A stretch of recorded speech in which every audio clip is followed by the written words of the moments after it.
So in this case study, it was the last game of the season between the Wilmington Wolves and the Canton Coyotes in the Pro Football League. And I think this is just the textbook's version of the NFL, the National Football League.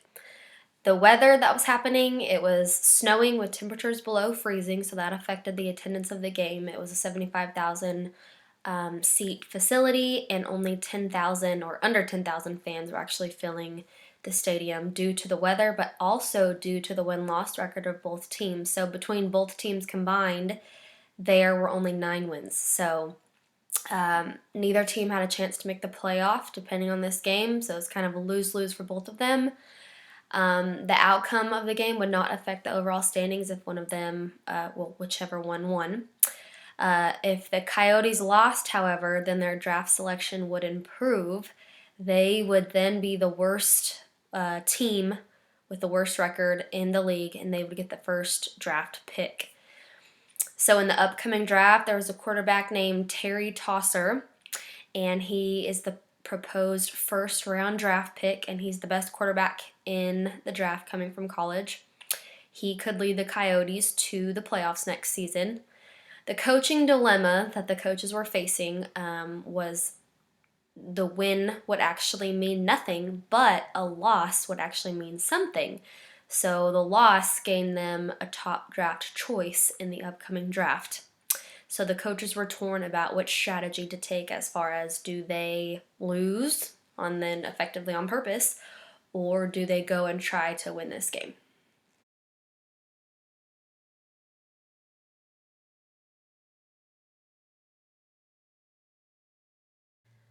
So the common sense solution that I propose is no, the coaches of the Coyotes should not partake in a strategy that entails purposefully losing a game in order to gain a top round draft pick. And in our world of sports, in some leagues, we have a term for this, and it's called tanking.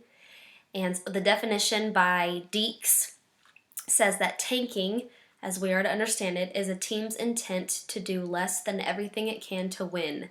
It is a concerted effort over several months and perhaps several seasons by a team to deliberately not be as good as it could be. It is considered cheap, disingenuous, and dishonest, the byproduct of a flawed system where a team can be rewarded for being bad and where deliberately losing is thereby a strategic decision. So, although in this case study, there's no evidence or there's no report in the textbook that either team intentionally lost for a good portion of the season, it sounded like it just so happened to come down to the last game of the season. So not necessarily tanking in Deke's definition, but kind of a form of it if the coaching staff underwent a decision to lose on purpose. So the stakeholders of the Coyotes that would be affected by any decisions that the coaching staff makes include all the coaches, upper management of the franchise, the players, the fans, the media, and the draft prospects. So the coaching decisions cannot be guaranteed to be hush-hush or stay within the walls of the coaching staff's office.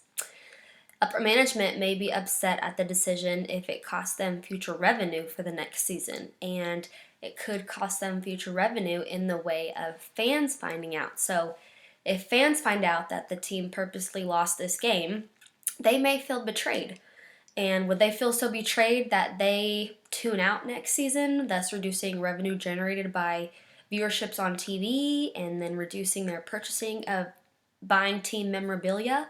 So would revenues affect anything? And that would be something that upper management or the front office would be concerned about. And if the coaches make decisions to lose on purpose, they are not being respectful to the players. So these players are playing at the professional level. They have earned their right to play, and this is the highest level of competitive play that they can attain. And so the notion of playing competitively is lost if a team is playing for any outcome other than winning.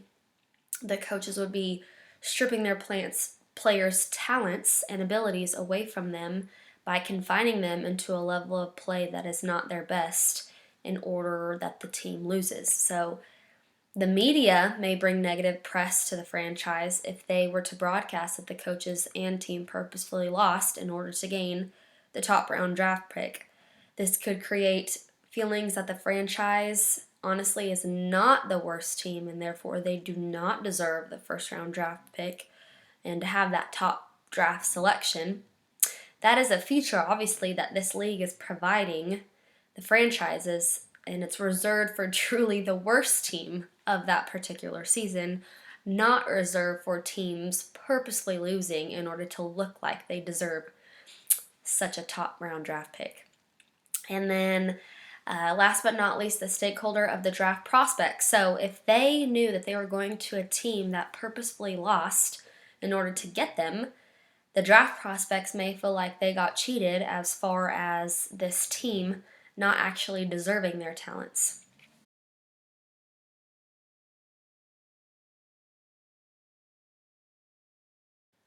The moral theory based decision that I have decided to apply to this case study is the teleological ethical theory. So, this theory is a framework used to guide decision making based on sound morals.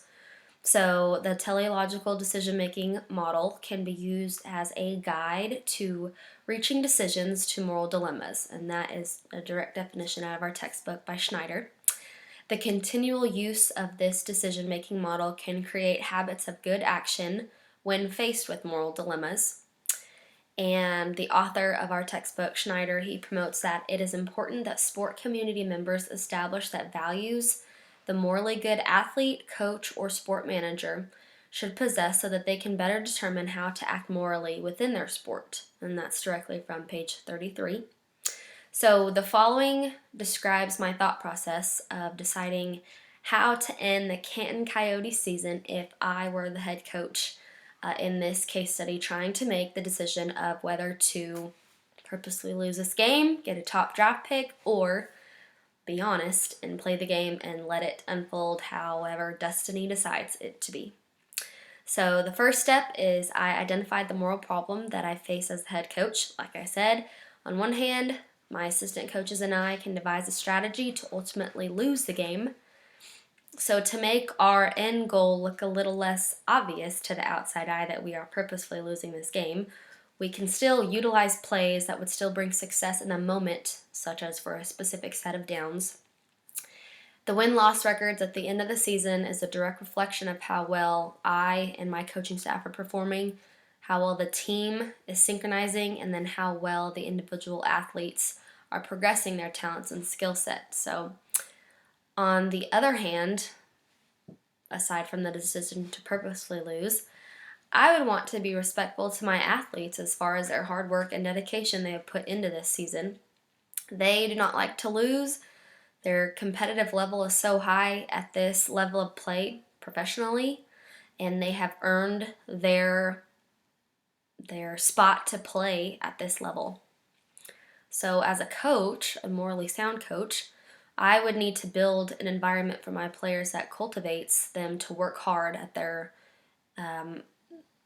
hardest level for every game and not to slack off for a chance to have a better season next year. So slacking off this season in order to get a top round draft pick, essentially the best quarterback in the draft, in order to have a better season next year. I would want to set an example of being a person of great character, honesty, and integrity. I would not be a person of integrity if I purposefully planned for my team to lose a game. I would be a person of good character, however, if I kept instilling principles such as teamwork, work ethic, perseverance, honesty, responsibility, and intrinsic motivation of performing to the best of each of their abilities, even if we are having a losing season. My coaching team, as well as the players, are responsible for those wins and losses. Those character traits that I just listed, kind of as a side note, are made up of both social character and moral character. So our author Schneider states that social character is denoted by such social values as teamwork, loyalty, self-sacrifice, work ethic, and perseverance, as opposed to moral character, which is denoted by such moral values as honesty, fairness, and responsibility. The second step I would come to is the moral values that an individual in my capacity as the head coach should possess are the following. They should possess honesty. This comes as demonstrating open communication to my players that we are having a losing season and we'll have to fight through next season to create a better outcome for ourselves. That includes making the playoffs, and we'll have to do that in an honest manner. A second moral value that a head coach in my position should possess is integrity. He or she should be able to make the hard decisions that are correct and morally sound. So, what if the front office of the franchise is pressuring me as the head coach to purposely lose the game in order to gain that top round draft pick? I know that route could bring backlash or disagreement from the external stakeholders mentioned previously, such as the fans and the media.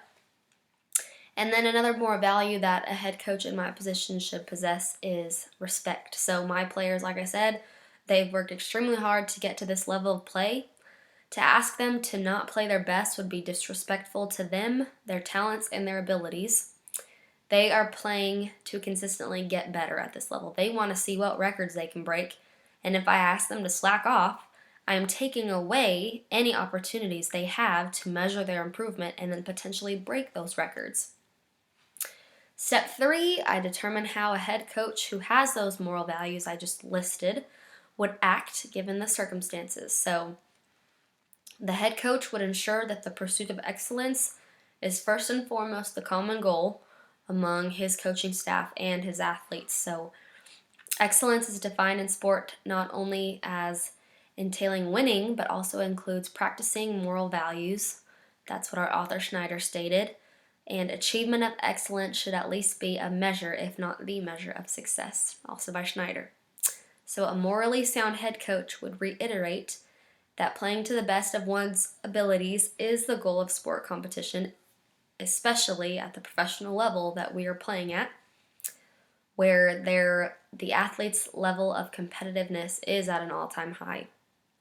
And if playing to the best of one's abilities brings wins to this season, then that's awesome. And if playing to the best of one's abilities brings losses to the season, then we as a coaching staff and my players, we try out different game plans until we find something that sticks for the coaching staff and for the players.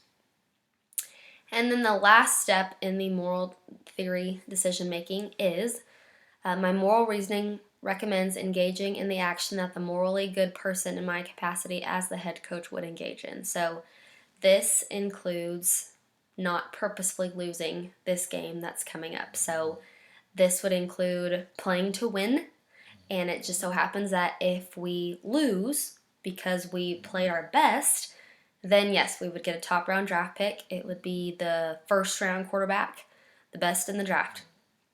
And we would deservedly so deserve him as the worst team in the league. And if we so happen to win this game, then that just shows we are not the worst in the league, which would be a good thing, I guess. But that would show that the other team deserves to have the first round draft pick, as they would be the worst team in the league.